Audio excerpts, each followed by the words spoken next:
You're listening to Two Bobs, conversations on the art of creative entrepreneurship with David C. Baker and Blair Enns.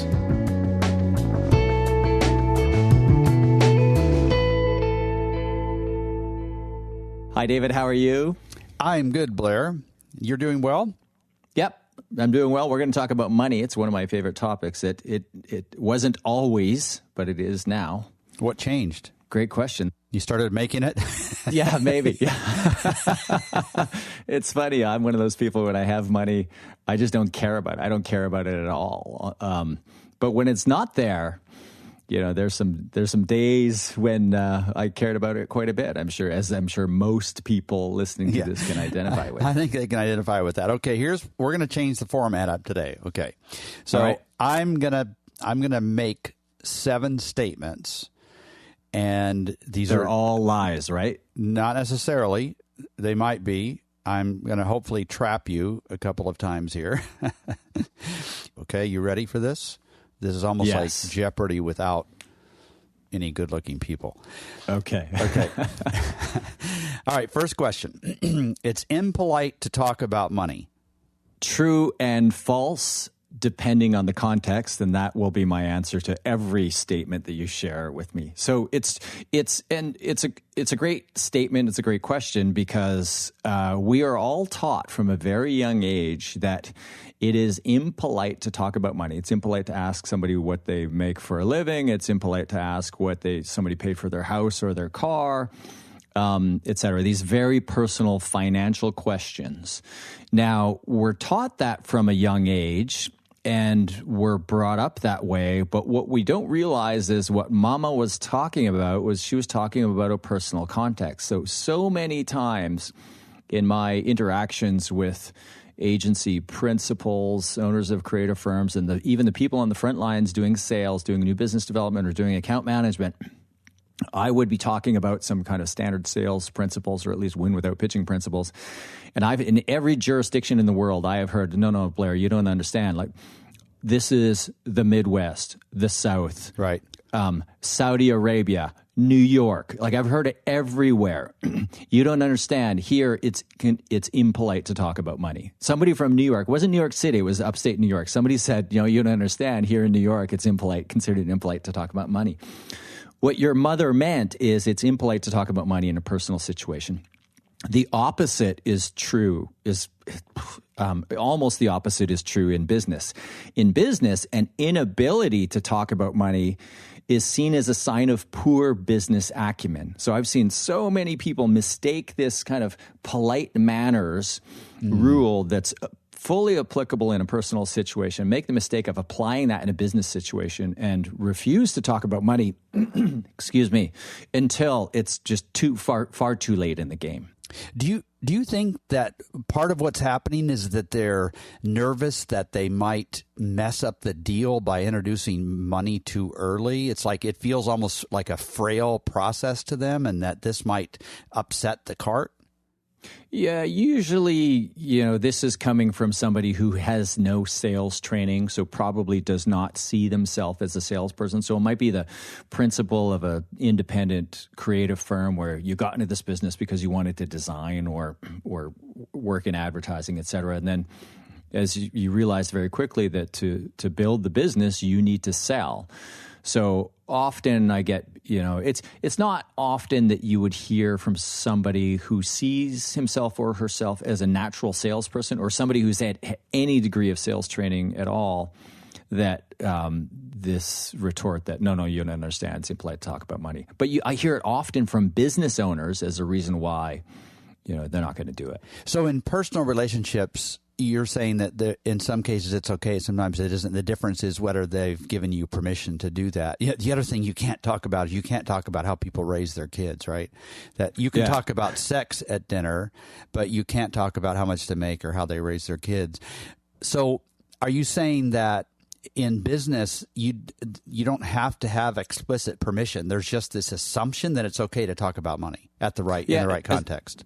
Especially in a sales conversation, right? You're the person, and often where it comes up is I'm fond of using a minimum level of engagement, which is, some point fairly early in the sales conversation, if you suspect there might be a price objection, you would put the objection on the table in front of the client or prospect to overcome. And you might say, hey, before we go too far, you should know that we have a minimum level of engagement of, say, $100,000 in fees over the course of the first year. And I just wanted to, your organization's a smaller size. I just want to make sure that you'd be able to afford that. So I'm often advocating, talking about money early and often in that way. And often I get pushback on that. That's interesting. All right. So here's the second phrase. Talking about money is stressful. True or false? False. Yeah. In fact, a lot of people are answering at home thinking, oh, yeah, it's really stressful. But somebody said to me years ago, one of the most brilliant things I've ever heard, and I've repeated it hundreds of times, stress is caused by the things you don't do. You told me that years ago, and I have thought about that so many times. Like even in my relationship with my wife, like something comes up and I'm feeling stress about it. And the sooner I talk about it, the less there's stress, even if we don't end up agreeing. It's a really great concept. Yeah, and some of the stress you might feel might be due to things that are beyond your control, but the vast majority of things that are causing you stress in your life are the things that you're avoiding. So talking about money isn't stressful. Avoiding talking about money is stressful. If you want to remove the stress from money conversations, then you just blurt out, your minimum level of engagement or a price range or whatever is the most appropriate as soon as possible. Get the money conversations over with soon, and you'll watch as the stress dissipates. And then how soon? Like within the first hour? Yeah, I had a client, this is many years ago now, back when I was a consultant, not the CEO of a training company, but he said to me, I was admonishing him for not having money conversations early enough. And he said, okay, fine, Blair, how soon should I talk money? And I said to him, I was getting quite upset. I said, I want you to answer the phone. ABC agency, if you don't have $50,000, please hang up. Well, let me flip this around. What about stress on the part of the other person, the prospect on the other? Is it stressful? Like how does stress relate to money discussions to the prospect? Yeah, it's the same thing, right? Everybody wants to clear the air. Everybody wants to see if there's a fit on all these different levels, including financial. I just had this, I'm working from my studio today, and I heard outside earlier, it's winter's coming. We had the first frost last night. I live in a little village in the middle of nowhere. I have no firewood, or I'm almost out of firewood. I hear my firewood salesman guy out in the hall, and I say, hey, can you get me some firewood? Yeah, 5 cords. Okay, we figure it out. He tells me what kind of wood he's got, and he said, I'll deliver a cord a week over the next 4 or 5 weeks. And then I didn't ask what the money was. I know it's going to be a range between X and Y. I know it's always fair. I know I'm going to be happy to pay it. I didn't need to ask. But I did have a few moments. Even now, I think, yeah, it's just this thing that we didn't talk about. Even though I don't care what it is. He's going to give me a number, and I'm going to write him a check. Even if he charges just a little bit more, even 20%, I don't care. I don't care. Even though I don't care about it, there's this thing that didn't happen between us. That is completely my fault. If you take a printed proposal to a client, we could talk later about whether that's even appropriate, but you take a printed proposal to a client, aren't they gonna flip to the end and look at the price first? You put it at the end. Oh, yeah. You don't want to talk about it first, and that's the first thing they want to talk about, or the first thing they want to look at. And if it's way too high, they're not interested in the rest. If it's acceptable, then they'll listen. You get 50-some-year-old, 60-some-year-old salespeople who struggle with this their entire career. It's like, oh, they just flip to the last page and look at the price and say, I don't have that kind of money. And I think you've been struggling with this challenge your entire career, when you could eliminate it completely and forever just by telling them in advance what the number is on the last page. The reason you're just creating all of this drama around the fact that it's just on top of your stress because you haven't had the money conversation. You're leaving it for as late as possible. Not even the last meeting. It's the last page of the last document of the last meeting when you finally really put a price in front of them. Yeah. All right. You're doing well so far. Let's go to number 3. You ready? All right. Yes. Avoiding money discussions causes the seller to overinvest in the sale. Is that true or false? I'll read it again. Avoiding money discussions causes the seller to overinvest in the sale. True or false? Oh, it's absolutely true. And I think everybody playing along at home absolutely got this one right. We've all been there where you don't, just like the salesperson we were just talking about, if you would just have these money conversations early and say, hey, we generally look for companies to spend, $100,000 a year in fees or whatever the minimum threshold. And everybody should have a minimum threshold. You're not a charity. You're not in business. You have no obligation to work for people who, where it wouldn't be profitable or wouldn't be of the right size. So you're going along. You should have probably talked about money earlier to the last point, and you don't. So you're spending more time than you should. Then what happens? Yeah, so you're going down this road, and the road really should be a short road, right? Because there is no fit there between kind of the amount of money the client has to spend and the amount of money that you need for something like this or you need from your clients in general. Right. So this should be a short road that you get to the end of it in kind of the first, at the very least, the second conversation, like 10, 15 minutes after determining that there's a need, the client has a need that matches your expertise, you should get to this money conversation and at least have an initial assessment of the fit here. And so when you don't do that, when you're avoiding money conversations, you continue to invest in the sale. So you sit down, you write out the big, long deck, et cetera. You suspect the money isn't there, so you make the deck longer because you equate the length of the deck with how compelling it is, right? And then finally, you can delay that moment no longer. You get to the last page in the deck, and then you share the price with the client, and the client goes, we don't have that kind of money. And you say, I'm so tired. Are you crying? It's like, I'm so tired. I'm so tired. Well, how much money do you have? Well, we've got half of that. Okay. How about half plus 2%? Okay. And what you're thinking, and I know because I have been there, what you're thinking is, well, we've come this far, right? I'm so invested in this, I'm just going to take this money, even though it's not even going to be profitable. I'll agree to do it for this. So, yeah, avoiding money discussions causes the seller to overinvest in the sale. I knew that this idea of wasting time as opposed to surfacing the truth and surfacing it as quickly as possible. I understood that concept. But as I was preparing to interview for this, I was reading something else you'd written. And there was this amazing aha moment to me about this, where you wrote that because you've put so much time in, you're trying to rescue something. In other words, you're trying to not go back to the firm empty-handed. That was such an aha moment. It was really interesting to me. But what you're saying, in effect, is that you'd be better off to resist that trying to rescue it, because even if you've wasted all that time, you already have the sunk cost. Even better, surface the truth earlier. But that concept of trying to rescue all the time you've spent was so interesting to me. Yeah, and that's known as the sunk cost bias, which is a cognitive bias that we all fall prey to. We do it in investing, this idea we don't cut our losses early enough, and we do it in HR. We don't cut our losses early enough.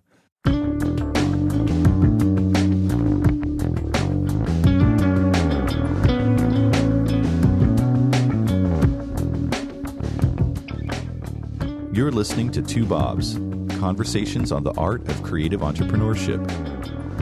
Your hosts are David C. Baker of Recourses, author, speaker, and advisor to owners of expert firms, and Blair Enns of Win Without Pitching, the sales training and coaching program for creative entrepreneurs. For more information, go to twobobs.com. If you find this podcast helpful, please help us by telling a friend and rating us on iTunes. Thank you. Now back to David and Blair. All right, so here's the next phrase, true or false. Budget discussions and ranges change as you move up the decision-maker ladder. Let me read that again. Budget discussions and ranges change as you move up the decision-maker ladder. True or false? Yeah, that's an easy one. I think everybody scoring at home will score that one a true, as I do as well. It's really interesting. You'll be dealing with a mid-level manager of some kind, and he'll say, "Oh no, the budget is X," And this person's in charge of managing a selection process with very specific parameters, including what the budget is. And then you get to that person's boss and have a wider ranging conversation where maybe you kind of open up the scope of the conversation and imply or even state clearly that, you know what, you should be thinking about these other things. And then this person's boss, the more senior person, says, "Oh yeah, well, you know, we'll fund whatever needs to be funded." I'm reminded of a conversation a client relayed to me. He similar situation. He was dealing with the vice president of marketing. So a client of mine, a principal of an agency that I won't name here, and dealing with the principal of marketing who is adamant that the budget was $70,000. This is years ago. I remember the number. He gets a meeting with the VP of marketing and the president of the company, and he thinks, okay, I've got the president. I'm going to try to get a little bit more. And so the president asks, they have a conversation about scope, et cetera, what the agency would do. And the president asks, so what are we looking at here? And the principal says something to the effect of $100,000. And the vice president of marketing stops and interjects and says, we don't have $100,000 because he's got $70,000 in his budget. And the principal says to him, we have whatever it takes to do this properly. You wonder if that guy was embarrassed a little bit. You know? Yeah, and an interesting corollary of this is that when it comes to value price discussion, so value pricing is easy in theory and it's difficult in practice because the value conversation is difficult to do. And that's where you say, all right, let's forget about kind of the deliverables. Let's talk about the value we're going to create here. Let's talk about how we're going to measure that value. Let's talk about what's that's worth to you, Mr. Client. And then from there, you would try to agree on what your fair share of that value that you would create would be. Now, a mid-level manager is not interested in having a value conversation with you because they've been given certain parameters about how to choose a firm and what the budget is. Right. A more senior decision maker, somebody from the C-suite, is more interested in a value conversation because they're charged with future value. So a friend of mine said to me years ago, employees are worried about the past, managers are focused on the present, and it's only executives who are charged with the future and looking towards the future. So the manager that you're dealing with is thinking, well, my current budget today is $70,000, and I'm not going to go above that. Once you get above that person and you're now in the C-suite and you're talking to somebody about future value, future direction of the organization, bigger impact, et cetera, that person is in charge of delivering that type of value, and he's more open to having a value conversation and having you be compensated based on the value that you would deliver to his organization, not based on the amount of time you would put into the job.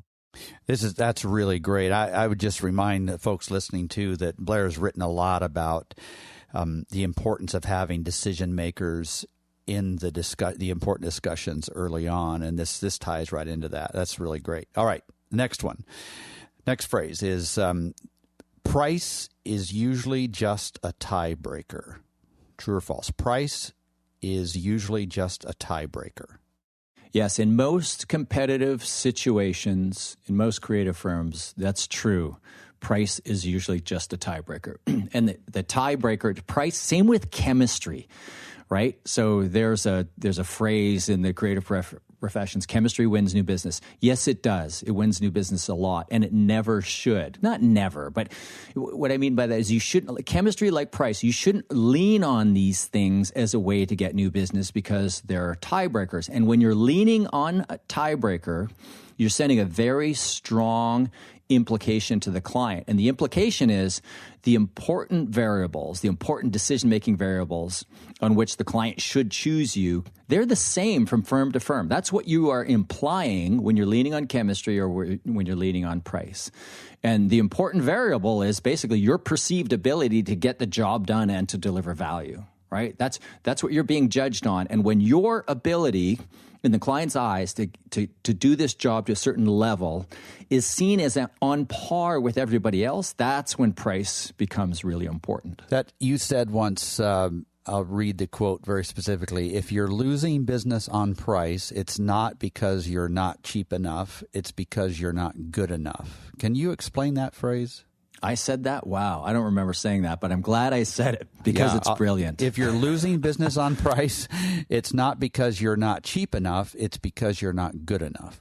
You're down there competing on price, right? If you're competing on price, it's because you, in your mind, and certainly in the client's mind, if you're losing business on price, the client thinks he can get just as good quality somewhere else for less money. So instead of like focusing on cutting your price, focus on raising the quality of your offering. And that, as so many of our conversations do, that comes back to the subject of positioning. Are you carving out kind of an ownable or leadership position within a niche?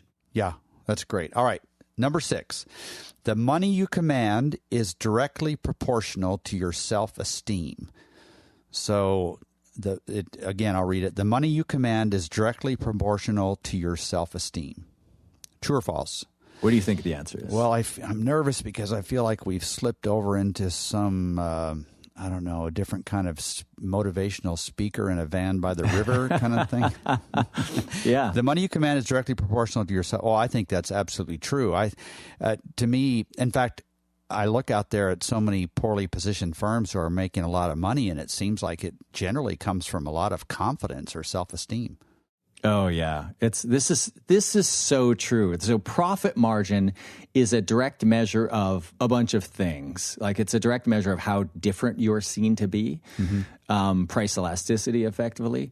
But more than anything, I think, especially in a consultative sale and a knowledge-based business, profit margin is a function of the salesperson's self-esteem. The higher your self-esteem, the higher your margin. It's really just a matter of you kind of believing you're worth it. So there's a formula for this, and there's a kind of an oft-cited, many times validated formula that says P equals M times A. Performance equals motivation times ability. And the key to that statement is that motivation is a multiplier of ability. So you can take two different people of identical, if that's possible, abilities and slightly different motivational makeups, and you'll get significantly different performance levels because motivation is a multiplier of ability. So, so I take that P equals M times A, and to make it fit what we're talking about here, I say SP, sales performance, equals M, motivation, times A, ability, times SE, self-esteem. So if one of your clients doesn't have much self-esteem, in fact, there are probably times when you've believed in their abilities more than they have, and tell them that, and it doesn't really sink in. I've often thought that the primary solution to that is marketplace acceptance. Like the marketplace is going to have to tell them that they're good. They don't necessarily believe me, but what are the options for somebody that's struggling with that? Well, great question. I've got the answer to this question from you, and that's that the options, if you don't have self-esteem, then what you want to do is you want to increase your options, right? Right. So your confidence is either, this comes back to a conversation we had years ago now where you called me in the middle of a snowstorm. Oh, yeah, that's right. Brilliant question. Yeah. Where does confidence come from? And I said, I don't know. You take something you're good at and you draw strength from it. And you said, no, idiot. You said, confidence comes from two places. It comes from deeply held beliefs or options. And I said, yeah, let me think about that. I'll come up with something better. And I never did. And that's really stuck with me. Confidence comes from those two places, deeply held beliefs. So let's put self-esteem as an outcome of deeply held beliefs, or in this case, maybe just an outright surrogate of deeply held beliefs. Deeply held belief that I'm good, that I'm... I'm worth it. I'm good enough. I'm worth it. Doggone it, people like me. and so if you don't have that, then you want to have options. What do options look like? What are the forms of options that will give you confidence to ask for more in the sales cycle? Well, a full client load right now, right? You got a full client roster would be number one. Number two would be a full pipeline. Well, if this deal doesn't happen, that's okay because I've got two others right behind this. One of them is people wanting to work with me all the time. Yeah. And the third would be money in the bank. Right? So you've got all of these options. You've got a full client load, you've got a full pipeline, you've got full money in the bank. Even if you don't have self-esteem, you can you can sell and you can command high profit margins in situations like that because you have nothing riding on it, right? And you don't care as much and you're not as desperate. You'll make better decisions at that point. Yeah. Well, that's that. We need to talk for, the next whole podcast. We need to talk about that. That's really fun to explore. Okay, here's the last one. You're doing very well so far. Okay. Thank you. Yeah. For me to have $1, someone else has to be without $1. Again, for me to have $1, someone else has to be without $1. Right? Is this sort of a way to phrase the zero-sum game sort of a thing? Yeah, business is a zero-sum game, or this kind of Malthusian economics idea that says that essentially business is a zero-sum game.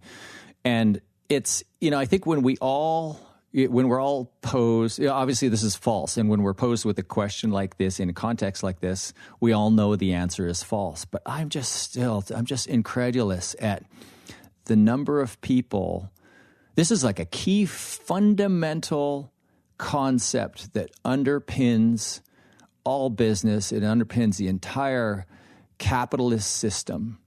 And I don't know how many people, what percentage of the population, even what percentage of those in business do not fundamentally buy into this idea that through trading goods, services, or ideas, then we can we can increase value. Value is created through the exchange of goods, services, and ideas. And ideas in particular, because ideas, if I have an idea and I share it with you, I give it to you, well, now you have the idea. I still have that idea. Right. So how does this hurt business owners if they're wrong on this point, thinking that it is a zero-sum game? How does it hurt them? It hurts them through a feeling of guilt over being financially successful and imposing artificial limits on their own success because they feel like, okay, well, that's enough or that's too much. I've had the work I do in pricing, I've had a lot of clients of mine say to me, well, that price isn't fair. Well, you are not the arbiter of what is fair to somebody else. Fairness is like value. It's entirely subjective. It's a feeling that, this is fair. I would do this again at this price. And we make these ridiculous mistaken assumptions that we can determine what a fair price is for somebody else. You can only determine what's fair to you, right? And if somebody takes it, it's likely, takes that price, it's likely, it's not absolutely certain, but it's likely that they think it's fair too. So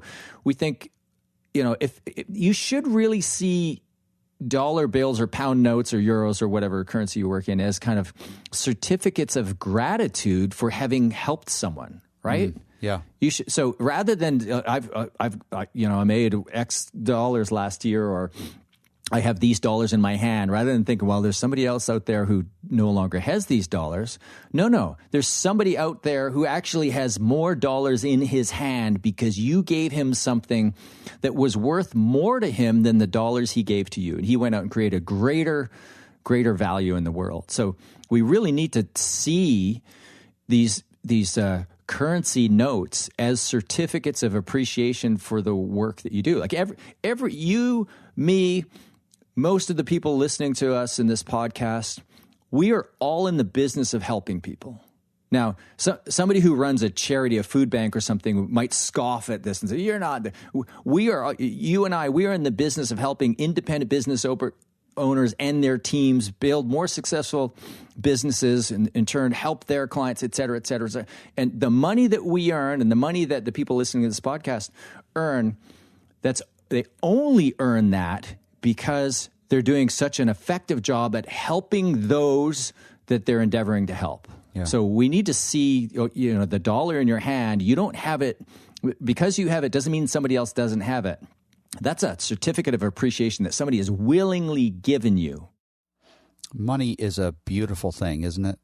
I mean, in the hands of smart, generous, it's like money enables so many amazing things. I just wish we could talk about it more comfortably. It's, so I think the vast majority of us have unhealthy attitudes towards and relationships with money. And a small number of people are what you would call greedy. And the large number of people are kind of fall into this category of having some sort of guilt or feeling like there's a lack of fairness for earning money. I agree with you. I think money is a wonderful thing. I think most of the world's problems can be solved, and a lot of them are being solved through the creation of wealth. And some people, some very dear friends of mine would just recoil at that thought, but they're wrong. Blair, this has been fantastic. Thanks for letting me ask you these 7 questions. They were maybe easy pitches. Can we say that? Maybe softballs. Softballs. Very good. Yeah. Good thinking, Blair. Look forward to next time. Thanks, David. Bye. Talk to you next time. Bye.